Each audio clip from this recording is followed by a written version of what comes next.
የከበረ ሰላምታችን በመላው ዓለም ሆናችሁ ቃል ስፖርት ዩቲዩብ ቻናላችንን ለምትከታተሉ ውድ አድማጮቻችሁ ልድረስ ብለናል። ከሀገር ቤት እስከ ባህር ማዶ ለዚህ ሰዓት መርጠን ያሰናዳላችሁን ስፖርታዊ ጥንቅሮች በቅደም ተከተል እያጋራናችሁ ቆይታ የምናደርግ ይሆናል። እንደ ሁልጊዜው እስከ ፕሮግራማችን ፍጻሜ ቆዩ። ላይክ፣ ሰብስክራይብ፣ ሼር ማድረግ ዛሬም እንዳይረሳ ውድ ቤተሰቦቻችን። በዚህኛው ጥንቅራችን የተወሰኑ የሀገር ቤት መረጃዎችን እናስቀድመን እናነሳለን። ለየት ያለውን የአፍሪካ መረጃችንም በማስከተል ከሀገር ቤት የምናደርሳችሁ ይሆናል። በአውሮፓ የመረጃ ሰዓታችን ውድ ቤተሰቦቻችን ኤል ክላሲኮ ላይ በየዕለቱ መረጃ ይኖረናል ባልነው መሰረት ለዚህም ሰዓት ያሰናዳነው መረጃ አለ። በሪያል ማድሪድም በባርሴሎናም በኩል የጉዳትና የቡድን ዜና ጋር በተያያዘ ሰፊ ጥንቅር ይዘን መተናል። የሪያል ማድሪድም የባርሴሎናም ደጋፊዎች ተቆዩናላችሁ። ባለም ከዋክብት መረጃችን በሰበር ሊዮኔል አንድሬስ ሜሲን እናነሳለን። ሰበር መረጃ አለን። ከዛ ውጪ ሲያርሰበን ክርስቲያኖ ሮናልዶን የተመለከተ ጥንቅር ይዘናል። የአውሮፓ ትልቅ ክለቦች የተመለከቱ መረጃዎቻችን ዛሬም ልክ እንደ ሁል ጊዜው ለእናንተ ውድ አድማጮቻችን ሰዓቶቻቸውን ጠብቀው የሚደርሷችሁ ይሆናል። በተወዳጁ የእንግሊዝ ፕሪሚየር ሊግ የመረጃ ሰዓታችን አንድ አሰልጣኝ ህይወቱን ስለቀየሩት ዛሬ ላይ በፕሪሚየር ሊግ በርካታ ክለቦች ስለሚፈለገው ለሀገሩም ጥሪ ስለደረሰው አንድ ተጫዋች እናነሳለን። ሁለቱንም እግሩን ሲጠቀም የምታውቁት ተጫዋች ማን ነው? ጥንቅቅ ያለ የፕሪሚየር ሊግ ተጫዋች እንነግራችኋለን። እናንተ አሁን የሚጮት ወይም ከቀደምቱ ልነግሩን ትችላላችሁ። በቢግ ሲክስ የመረጃ ሰዓታችን የማንቸስተር ሲቲን የቡድን ዜና እንደ ሁልጊዜው ዛሬ ማሰናርተን ይዘን መተናል። ከአማካኝ እስከ ተከላካይ አጥቂ ግብ ጠባቂን ጨምሮ በሲቲ ቤት በርከት ያለ መረጃ ስናነሳ የቡድኑን ቁልፍ ተጫዋች የተመለከተ ለየት ያለ ጥንቅር ይዘን መተናል።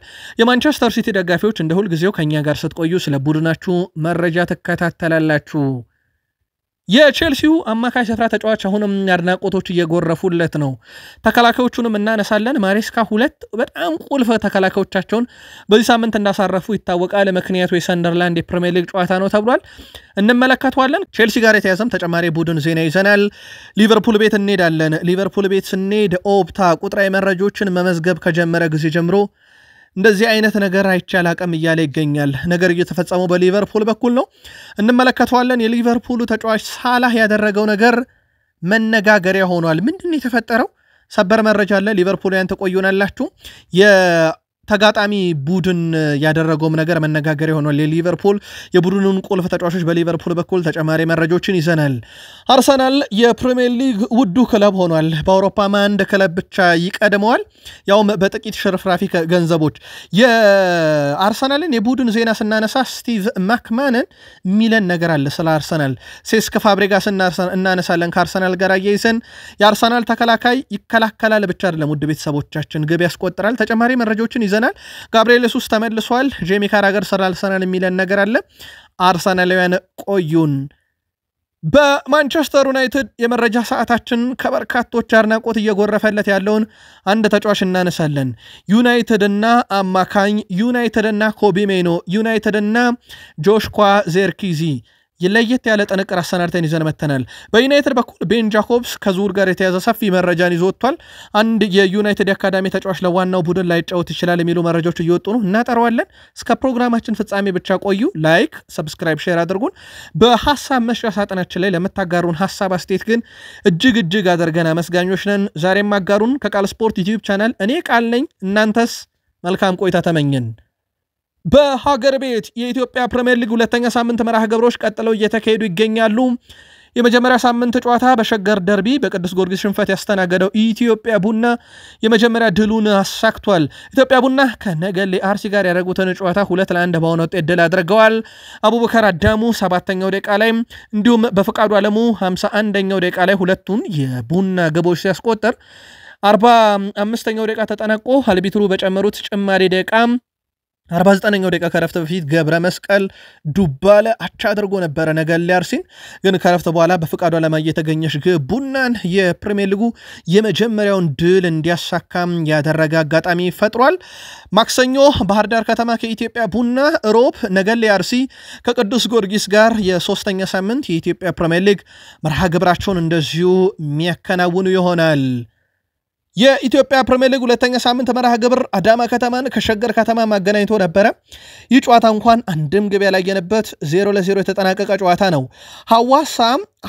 ሐዋሳ ላይ ደግሞ የነበረ ጨዋታ ነበረ። ሐዋሳ ላይ ፋሲል ከነማ ከወልዋሎ አዲግራት ዩኒቨርሲቲ ያደረጉት ጨዋታ ነበረ። ይህ በሐዋሳ ስቴዲየም የተካሄደውን ጨዋታ ፋሲል ከነማ ወልዋሎ አዲግራት ዩኒቨርሲቲን 2-0 አሸንፏል። የፋሲል ከነማን ሁለት የማሸነፊያ ግቦች በረከት ግዛው 52ኛው ደቂቃ ላይ፣ አቤኔዘር ዮሐንስ 74ኛው ደቂቃ ላይ ማስቆጠር ችሏል። በፋሲል ከነማ በኩል የውድድር ዘመን የመጀመሪያ ድላቸው ነው። ወልዋሎ አዲግራት ዩኒቨርሲቲ በበኩሉ ሁለተኛ ተከታታይ ሽንፈቱ ነው።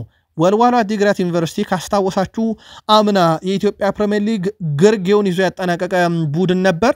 ፕሪሚየር ሊጉ ግን ዘንድሮ ወደ ፕሪሚየር ሊጉ የሚያድግ እንጂ የሚወርድ የለም ብሎ ከየት እንደመጣ ባልታወቀ ሕግ በፕሪሚየር ሊግ እንዲቆዩ ክለቦቹን ካደረገ በኋላ ወልዋሎ አዲግራት ዩኒቨርሲቲ ምዕራፍ አልቀየረም። አምና እንደሚሸነፈው ዘንድሮም እየተሸነፈ ነው።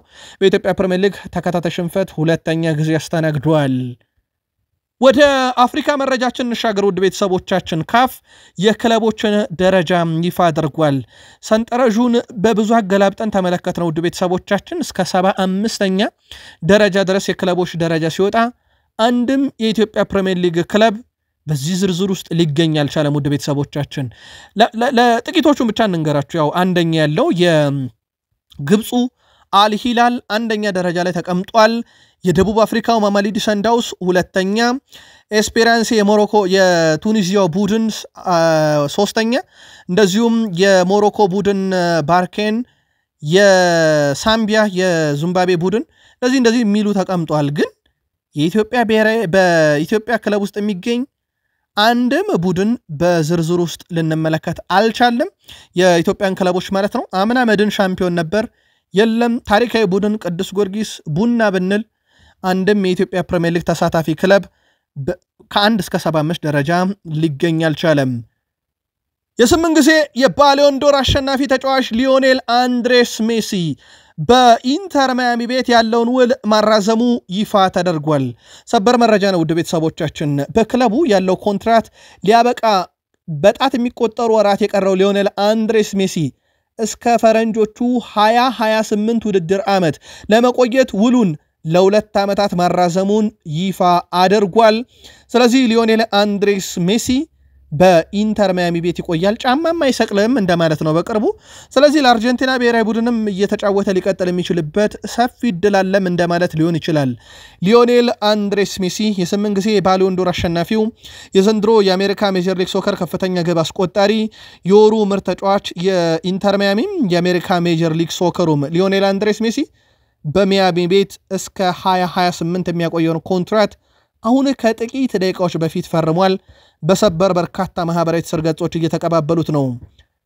ሜሲን ካነሳን ክርስቲያኖ ሮናልዶን ከ15 ዓመት በፊት ልክ በዛሬዋ ቀን አንድ ገድል ሲፈጽም እናገኘዋለን። በአንድ ጨዋታ 4 ጎሎችን አስቆጠረ። ይሄ በሱ የእግር ኳስ ሕይወት ውስጥ ለመጀመሪያ ጊዜ የተፈጸመ ታሪክ ነበረ።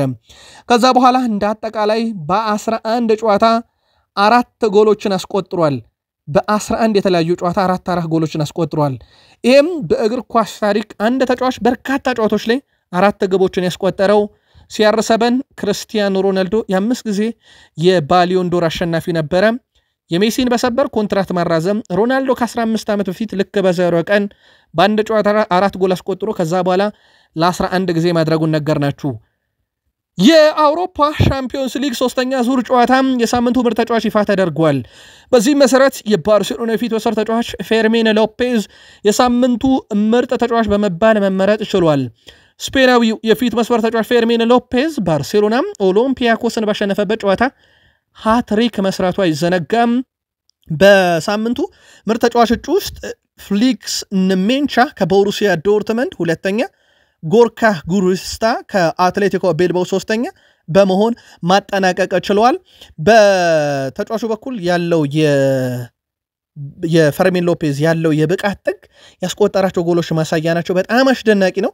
በተለይ ሶስተኛው ጎል በጣም ውብ ነበረ። የመጀመሪያውን ግብ ሲያስቆጥር የሱ ሙሉ ተጽዕኖ የነበረበት ራሱ መስርቶ ያመጣው ኳስ ነበረ። በብዙ መንገድ በጣም አስደናቂ ነበር። የሚያስቆጥራቸው ጎሎች ራሱ ፈርሚን ሎፔዝ አይታችሁ ከሆነ በጣም ለየት ያሉ አይነት ግቦች ናቸው። ምናልባት በሊቨርፑል ፌርሚኒዮ የሚያስቆጥራቸው አይነት በጣም ይሄ ታለንት ቴክኒክ የበዛቸው አይነት ጎሎች ናቸው። ለማንኛውም የሳምንቱ ምርጥ የባርሴሎና የፊት ወሰር ተጫዋች ፈርሚን ሎፔዝ ሆኖ በይፋ ተመርጧል። ባርሴሎና ቤት አልወጣንም። ኤርሊንግ ብሮት ሃላንድ የዘንድሮ ከፍተኛ ግብ አስቆጣሪ ነው።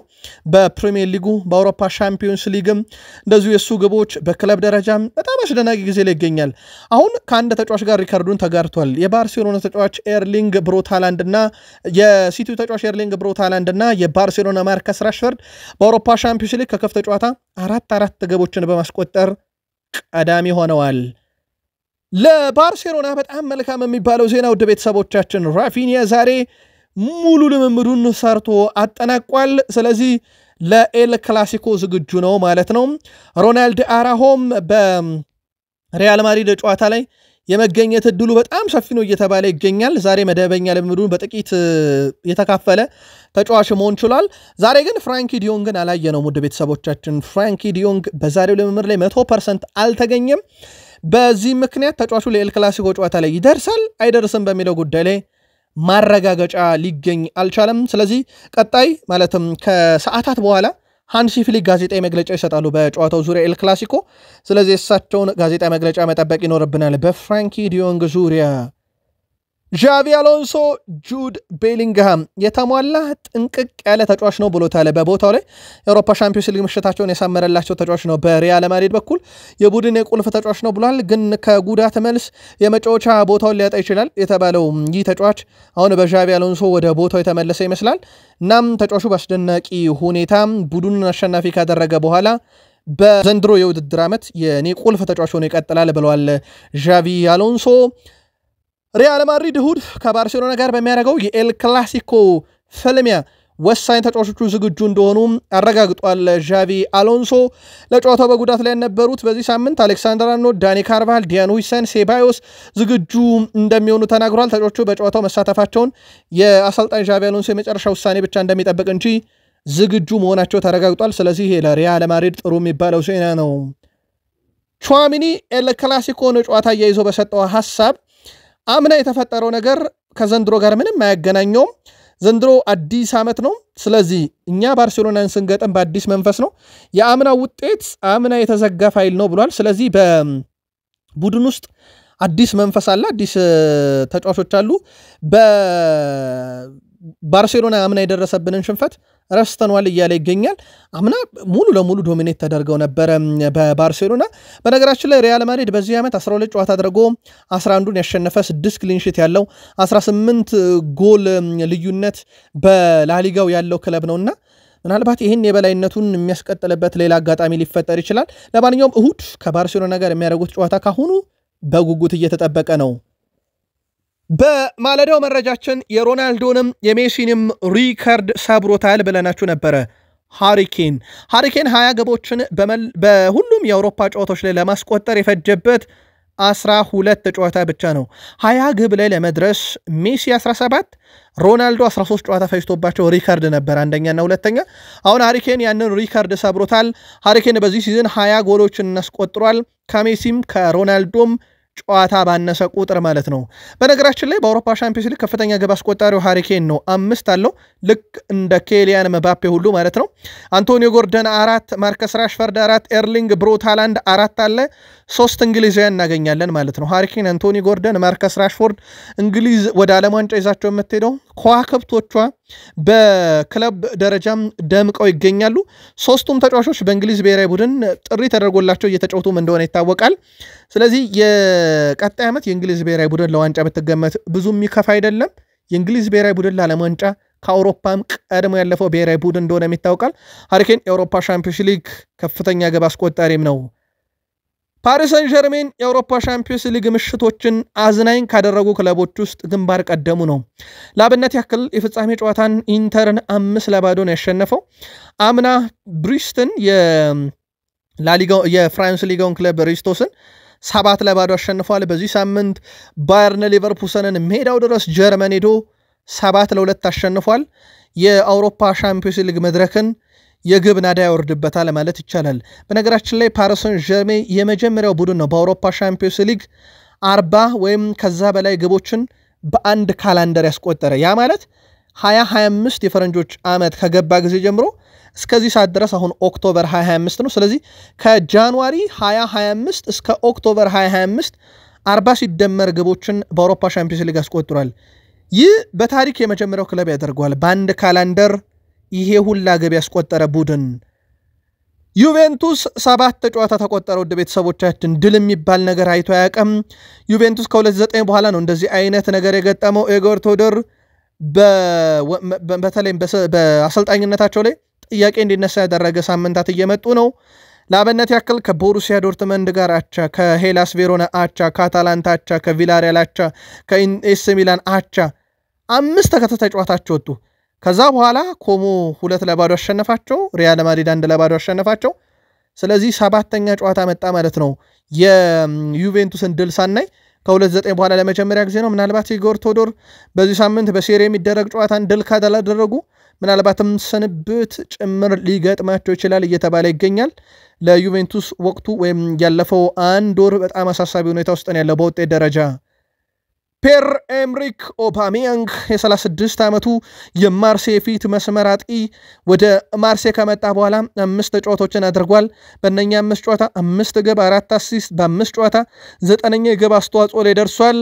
ይህ ተጫዋች በክለቡ በአውሮፓ ሻምፒዮንስ ሊግም በፍራንስ ሊጋም በውስጥ ውድድሮች በጥሎ ማለፍም አስደናቂ ጊዜን እያሳለፈ ይገኛል። ካስታወሳችሁ ወደ አረቡ ዓለም ሄዶ ዳግም ወደ ማርሴ የመጣ ተጫዋች ነበረ። ውድ የቃል ስፖርት ዩቲዩብ ቻናል ቤተሰቦች ከእናንተ ከሆነው ቃል ስፖርት ዩቲዩብ ቻናል የሰዓቱን አጫጭር ስፖርታዊ ጥንቅሮች እያደመጣችሁ ትገኛላችሁ። ከተወዳጁ የእንግሊዝ ፕሪሚየር ሊግ ታላላቅ ክለቦችና ወቅታዊ መረጃዎች እንሻገር። በድጋሜ ቃል ስፖርት ዩቲዩብ ቻናልን ላይክ፣ ሰብስክራይብ፣ ሼር እያደረጋችሁን እስከ ፕሮግራማችን ፍጻሜ ቆዩ። ሐሳብ አስተያየታችሁንም እንደ ሁልጊዜው ዛሬም ልታጋሩን ትችላላችሁ። ዣን ፌሊፔ ማቴታ የወቅቱ አነጋጋሪ ፊት መስመር ተጫዋች ለፈረንሳይ ብሔራዊ ቡድን ጥሪ ደርሶት ግብ አስቆጥሯል። ግን ለዣን ፌሊፔ ማቴታ ብቻ አይደለም፣ አሁን በባየር ሙኒክ ለሚጫወተው ኦሊሴ ጭምር ለአውሮፓ ደምቆ መታየት፣ አሁን በአርሰናል ለሚገኘው ኢዜም ደምቆ መታየት ምክንያት የሆኑት ኦሊቨር ግላስነር ናቸው። እሳቸው ወደ ቡድኑ ከመጡ በኋላ ከዋክብቶች መፍራት ጀምሯል። እዚህ ቡድን ውስጥ ያለ ከኦሊቨር ግላስነር በፊት ያለውን ዣን ፌሊፔ ማቴታና ከሳቸው መምጣት በኋላ ያለውን ዣን ፌሊፔ ማቴታ እንመልከት። 80 ጨዋታዎች ያለ ግላስነር ሳይመጡና 58 ጨዋታ በሳቸው ስር እናነጻጽረው፣ ያውም በሳቸው ስር ጥቂት ጨዋታ ብቻ ነው ያደረገው። ከዛ በኋላ በንጻሬ ደረጃ ካየነው በጎል ደረጃ በ90 ደቂቃ በአማካኝ ከሳቸው በፊት 2.9 ነው 0.29 ነው። ከሳቸው ጋር 0.66 በሙከራ ደረጃ ከሳቸው በፊት 2.3 ነበር በ90 ደቂቃ የሚያደርገው። ኦሊቨር ግላስነር ከመጡ በኋላ ወደ 2.6 አሳድጎታል። ግብ የማስቆጠር ንጻሬው ከኦሊቨር ግላስነር በፊት 0.33 ነው። ኦሊቨር ግላስነር የፓላስ አሰልጣኝ ከሆኑ በኋላ ወደ 0.6 አድጓል። ግብ የማስቆጠር ንጻሬ ወይም የሞከራቸው ሙከሮች ወደ ግብነት የሚቀየሩ በኮንቨርሽን ሬቱ ከሳቸው በፊት 12.6 ነው። እሳቸው ከመጡ በኋላ ወደ 25.6 አድጓል። በተቃራኒ ሳጥን ውስጥ ኳስ የሚነካው ከሳቸው በፊት 4.4 ግን የባከኑ ናቸው። አሁን በሳቸው ስር 4 ይነካል፣ ነኝንም ወደ ግብ ይቀይራል። ኦሊቨር ግላስነር ከመጡ በኋላ ዣን ፌሊፔ ማቴታም እንደ ኦሊሴም እንደ ኢዜም ያደገው ተጫዋች ሆኗል። በፕሪሚየር ሊጉ በሁለቱም እግሮቹ ሲጫወት ምርጥ ማን ነው የምታስታውሱት? ወይም አሁን ካለ ብለናችሁ ነበረ። አንቶኒዮ ሲሞኔ የአሁኑ የፕሪሚየር ሊጉ ተጫዋች አምና በሙከራ ደረጃ የሞከራቸው ሙከራዎች በሁለቱም እግሩ በጣም ተቀራራቢ የሆነው ተጫዋች ቀዳሚ ሆኗል። አምና በግራ እግሩ 72 ሙከራዎችን ሞክሯል፣ ያውም ተፈጥሯዊ ባለው ነው። በቀኝ እግሩ 63ን የሞከረው ውድ ቤተሰቦቻችን። አንቶኒዮ ሲሞኔ በብሪስቶል ሲቲ እያለ ያሰለጠኑት አሰልጣኝ ዲን ሆልደን ለዚህ እንደ ምክንያት ይጠቀሳሉ። በተለይም ዩኒክ ተጫዋች መሆን ይፈልግ ነበር ይላሉ አንቶኒዮ ሲሞኔ። እናም ያም በሁለቱም እግሩ መጫወትን ይለማመር ነበር። አሁን ያንን አዳብሮታል ብሏል። በአምና ሲዝን የቀኝ እግር ተጫዋቹ አንቶኒዮ ሲሞኔ በግራ እግሩ 72 ሙከራ ሲያደርግ በቀኝ የሞከረው 63 ነው። ይሄም በጣም አስደናቂ አድርጎት በቁጥር አንድነት በፕሪሚየር ሊጉ ተቀምጧል። ሲቲ ደርሰናል ውድ ቤተሰቦቻችን በማለዳው መረጃችን ስኮት ካርሰን ከተጫወተው ያነሳው ዋንጫ በልጦ ያነጋጋሪው ተጫዋች ብለናችሁ ነበር በሲቲ ቤት ባለፈው ክረምት ውሉን ማብቃቱን ተከትሎም ከማንቸስተር ሲቲ ጋር የተለያየ ስኮት ካርሰን በይፋ ጓንት ተሰቅሏል ማንቸስተር ሲቲ 6 ዓመታት ያሳለፈው ስኮት ካርሰን በ19 ዓመቱ ነው ጓንት የሰቀለው ከጥሩ ጊዜ በኋላ የማብቂያ ጊዜው ደርሷል እግር ኳስ መቼም የማረሳቸው በርካታ ነገሮችን ሰጥቶኛል ብሏል ስኮት ካርሰን በማንቸስተር ሲቲ በቆየባቸው 6 ዓመታት ውስጥ ተሰልፎ የተጫወተው 2 ጨዋታ ብቻ ነው ውድ ቤተሰቦቻችን ስኮት ካርሰን ግን በእነኚህ 6 ዓመታት 2 ጨዋታ ይጫወት እንጂ በአንዱ ግብ አልተቆጠረበትም በትግግት ክሊን ሺት አለው 4 የፕሪሚየር ሊግ ዋንጫ ሊግ ካፕ እና ኮሚቴ ሺልድ 2 አንድ ጊዜ የአውሮፓ ሻምፒዮንስ ሊግ ኤፋ ሱፐር ካፕ እና ኤፍኤ ካፕ የክለቦች ዓለም ዋንጫን ከሲቲ ቡድን ጋር ማንሳት የቻለ 2 ተጫውቶ አንድ ክሊን ሺት ያለው ከተጫወተው በላይ ያነሳው ዋንጫ የበለጠ ተጫዋች ነው ለእኔ ምርጡ ስፖርት ቅርጫት ኳስ ነው ያለ ነው ጆሽኮዋ ገቫርዲዮል የማንቸስተር ሲቲ ተጫዋች ጆሽኮዋ ገቫርዲዮል እግር ኳስ ደስታ ስላልሰጠው ጫማ ለመስቀል አስቦ እንደነበረ ገልጿል በ16 ዓመቴ ላይ ጫሜ ለመስቀል ተቃርቤ ነበር ያለው ጆሽኮዋ ገቫርዲዮል ለምምድ ሲሄድ በአጠቃላይ ደስታ ይሰጠኝም ነበር ሲል ተደምጧል አክሎም ደስተኛ ለመሆን ሌላ መንገድ እየተመለከትኩ ነበር የቅርጫት ኳስ ተጫዋች ልሆን ነበር ሁሉም ጓደኞቼ ቅርጫት ኳስ ተጫዋች ኳስ ይጫወታሉ ሲል ተናግሯል ቅርጫት ኳስ ለእኔ ቁጥር 1 ስፖርት ነው ነገር ግን የአሜሪካ ሳይሆን የአውሮፓ ቅርጫት ኳስ ነው ብሏል ጆሽኮዋ ገቫርዲዮል አሁን ላይ በማንቸስተር ሲቲ ቤት በጣም ወሳኙ የክሮኤሺያ ብሔራዊ ቡድንም ወሳኙ ተጫዋች ነው ይህ ሊሆን የነበረው ገና 16 ዓመቱ ሳለ እንደነበረ ይታወቃል ምናልባት በዚሁ ለእናንተ ውድ አድማጮቻችን ከእግር ኳስ ቀጥሎ በጣም የምትወዱት የስፖርት አይነት ለእናንተ ምንድነው አድርሱን ሃላንድ 18 ኢላማውን የጠበቀ ሙከራ አድርጎ 11 ጎሎችን ማስቆጠር ችሏል በፕሪሚየር ሊጉ ይሄ የኮንቨርሽን ሬቱ ዘንድሮ የሃላንድ የተለየ ነው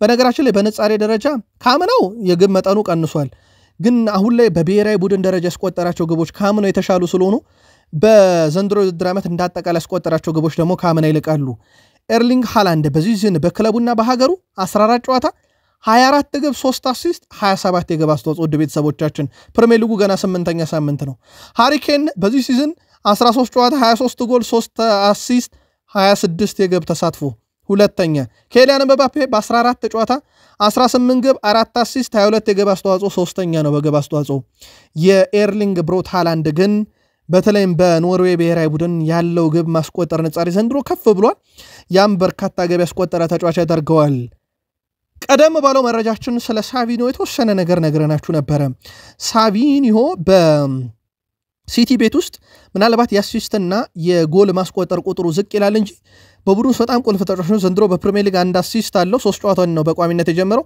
5 ጨዋታ እንዳጠቃላይ ተጫውቷል 253 ደቂቃ ተጫውቷል በአማካይ በጨዋታ 6.93 ሬት ይሰጣል 3% የአየር ላይ ኳስ አሸንፏል 6% መከላከል ላይ ተሳትፏል 11% ጎል ላይ ተሳትፏል የሲቲ ዘንድሮ 71% የሞከራቸው ሙከራዎች ኢላማቸውን የጠበቁ ናቸው 75% ኳሶቹ ከቡድን አጋሮች የተቀበለውን በትክክል መልሶ አቀብሏል 89% የፈጠራቸው የግብ ዕድሎች ስኬታማ ነበሩ እንዳጠቃላይ ዘንድሮ ለሲቲ በአውሮፓ ሻምፒዮንስ ሊግ 1 አሲስት አለው በፕሪሚየር ሊግ 1 አሲስት አለው በካራባኦ ካፕ 1 ጎል አስቆጥሯል ሳቪኒዮ ለሲቲ ወሳኙ ተጫዋች አይደለም ወይ ስንል በእጅ ስልክ ቁጥራችንም አንድ ተመልካቻችን የሳቪኒዮ ብቃት ብዙ ያልታየ ግን በጣም አስደናቂ ሲል አድርሶናል እኛም ለዛ ነው ቁጥራዊ መረጃውን ይዘን የመጣ ነው ፓት ኔቪ የዘንድሮ ቼልሲ ቡድን ውስጥ ብዙ አስገራሚ ተጫዋቾች አሉ አንደኛው ኤንዞ ፈርናንዴዝ ነው ብሏል ኤንዞ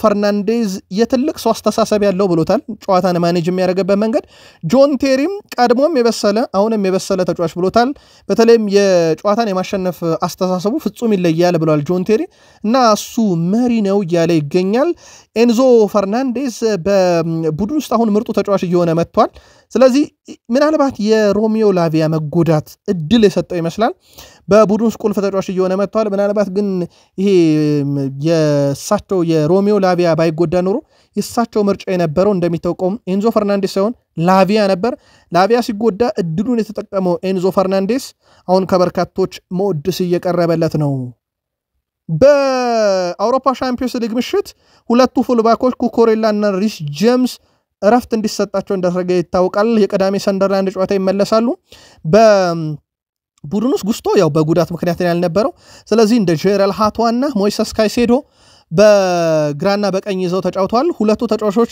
በሰንደርላንድ ጨዋታ ይመለሳሉ ተብሏል በቂ ረፍት እንዲያገኙ ነው ተብሏል በቼልሲ በኩል ሁለቱን ወደ ተጠባባቂ ወንበር ያወረዷቸው ማሬስካ ካርትስ ጆንስ 122 ኳሶችን በኢንትራክ ፍራንክፈርት ጨዋታ ላይ ያቀብሏል ይሄ በነገራችን ላይ በሊቨርፑል የአውሮፓ ሻምፒዮንስ ሊግ ጨዋታ ታሪክ 2003-4 ኦፕታ ከመዘገበው ሪካርድ በኋላ ይሄ ትልቁ ቁጥር ነው በአንድ ምሽት ይሄውላ ኳስ በስኬት ያቀበለ ተጫዋች ካርትስ ጆንስ ከጨዋታው በኋላ ኳሱ ለኔ ከተሰጠኝ ሁሉንም ነገር ማድረግ እፈልጋለሁ ለቡድኑ ጠቃሚ እስከሆንኩኝ ድረስ ሜዳ ላይ ያለውኝ ሜዳ ላይ እስካለው ድረስ ደግሞ ያንን አደርጋለሁ ስለዚህ የሚጠበቀው ነገር ኳሷ ኔጋ መሆኗ ብቻ ነው ሲል ተደምጧል የምሽቱ ጨዋታ ልዩነት ፈጣሪ ነበር ማለት ይቻላል በተለይም በመሃል ሜዳ ላይ የነበረው ተጽዕኖ አሁን በማህበራዊ ትስስር ገጽ ሳላ ከሊቨርፑል ጋር የተያዙ ቪዲዮዎቹን አጥፍቷቸዋል ወይም ደብቋቸዋል ምክንያቱ ግልጽ አይደለም በአይንትራክ ፍራንክፈርት ጨዋታ ከተጠባባቂ ወንበር ነው የጀመረው በእርግጥ በጋላታሳራይም ተመሳሳይ ነው የተፈጸመበት ይህ ተጫዋች ከዚህ በኋላ የግድ ቋሚ መሆን የለበትም ካሉ በኋላና ጄሚ ካራገር ስሎትም ከቋሚነት ቀስ በቀስ ይቀንሱት ጄሚ ካራገር አሁን ድምጽ የተሰማ ስሎት እየሰሙኝ ነው ማለቱ ይታወቃል አሁን ሳላህ ደግሞ ምናልባት ሊቨርፑልያን እንዲሰሙት ይሆን ወይንስ ምን አስቦ ለማንኛውም ከማህበራዊ ትስስር ገጹ የሊቨርፑልን የሚገልጹ ነገሮችን ቀንሷቸዋል አሁን ላይ በቀጣይነት እንግዲህ በእርግጥ የሊቨርፑል ስም አለ ግን ከሊቨርፑል ጋር የተያዙ ምስሎች በተለይም ደስታ ሲገልጽ ሜዳ ላይ መለያውን ለብሶ ያሉ ደስታው ሲገልጽ ያሉ ግብ ካስቆጠረ በኋላ ያሉ አንዳንድ ምስሎች መጥፋታቸውን ፉትቦል ቲዩት ያረጋገጠው በሊቨርፑልና በአይንትራክ ፍራንክፈርት ጨዋታ አስተውላችሁ ከሆነ በሜዳው በስቴዲየም ውስጥ ባለው ስክሪን ላይ ያው የተጫዋቾች ስም ዝርዝር ይዘረዘራል ተቀያሪ ተጫዋቾችም ስም ዝርዝር ይዘረዘራል የዲየጎ ጆታ ስም አልጠፋም ይም ሲሆን 20 ቁጥር መለያውን ዲየጎ ጆታን ምስሉ ላይ በመተመለከቱት ከተጫዋቾቹ ስር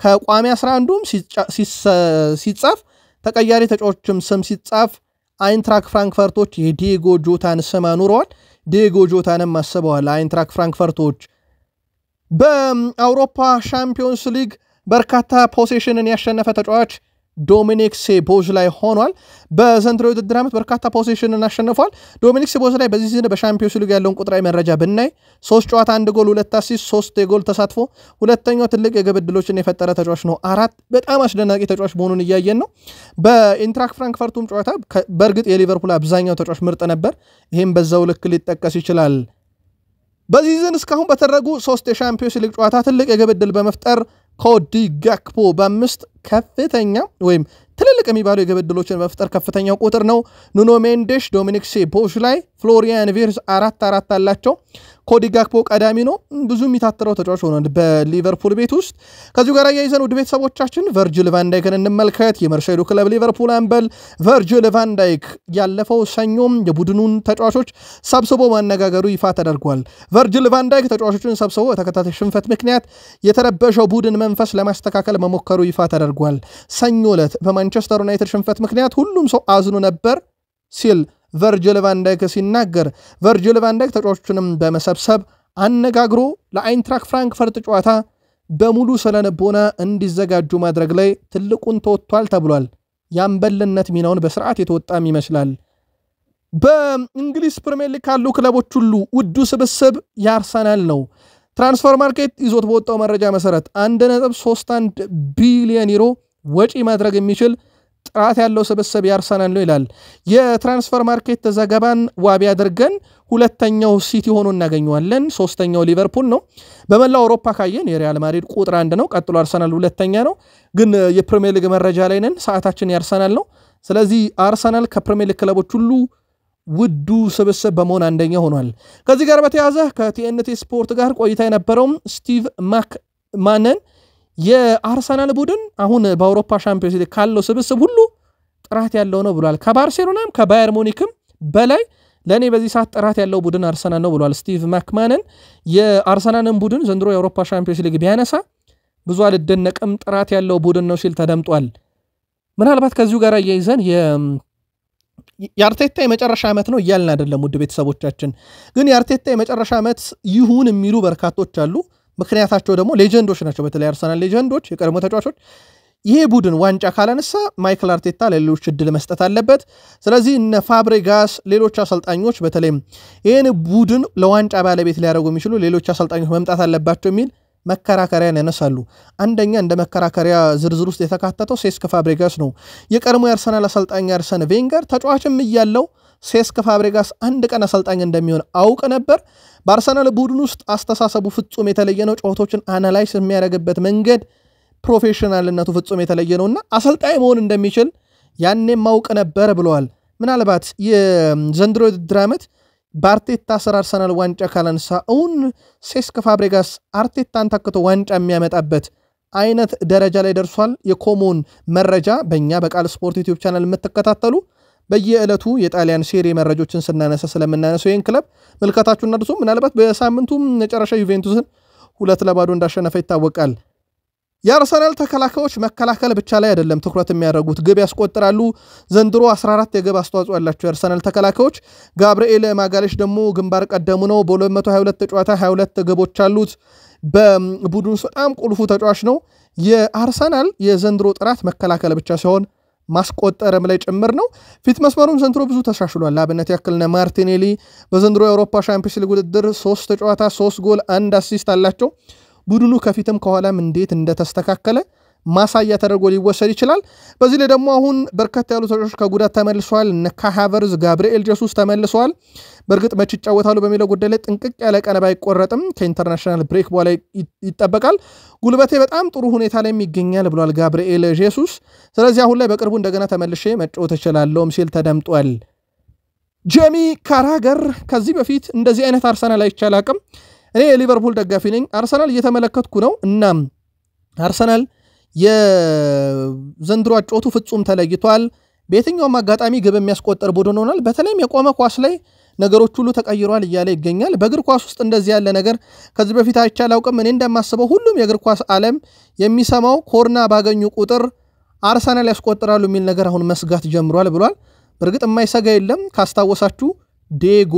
ሲሞኔ የቆመ ኳስ ስንከላከል ውለናል ብለዋል ግን አልቀረላቸውም የዲየጎ ሲሞኔ ቡድን እጅ የሰጠው በቆመ ኳስ ነው የማጋሌሽ የመጀመሪያ ግን ማለት ነው አሁን ሁሉም ክለብ አርሰናል ማዕዘን ምት ወይም የቆመ ኳስ ሲያገኝ መፍራት ጀምሯል እያለ ነው ጄሚ ካራገር እሱ የሊቨርፑል ደጋፊና ተጫዋች የቀድሞ ተጫዋች ቢሆንም አርሰናልን እየተመለከትኩ ነው እኔም ሰጋለው ብሏል አርሰናል የቆመ ኳስ ሲያገኝ በርግጥ የማይሰጋ የአውሮፓ ቡድን አለ ለማለት ይቸግራል ፋብሪዚዮ ሮማኖ በማህበራዊ ትስስር ገጹ ላይ ሃሪ ማጉዌርን ከሰሞኑ አወድሶት ነበረ ያ ሁሉ ችግሮችን አልፎ እዚህ መድረሱ ሃሪ ማጉዌር ይገባዋል ብሎ ነበር የፕሪሚየር ሊጉ የሳምንቱ ምርጥ ከተባለ በኋላ ሃሪ ማጉዌርን በተመለከተ ታዲያ ይሄንን ልጥፍ ፋብሪዚዮ ሮማኖ ሲለጥፍ የቀድሞ የሊቨርፑል ተጫዋች ዲያን ሎቭረን ሃሪ ማጉዌር 100% ይገባዋል ሃሪ ማጉዌር በገባበት ነገር ውስጥ የገቡ አብዛኞቹ ተጫዋቾች መመለስ ይከብዳቸዋል የሊቨርፑል ደጋፊ በሆነም ሃሪ ማጉዌር በሰራው ስራ ተደንቅ ያለውኝ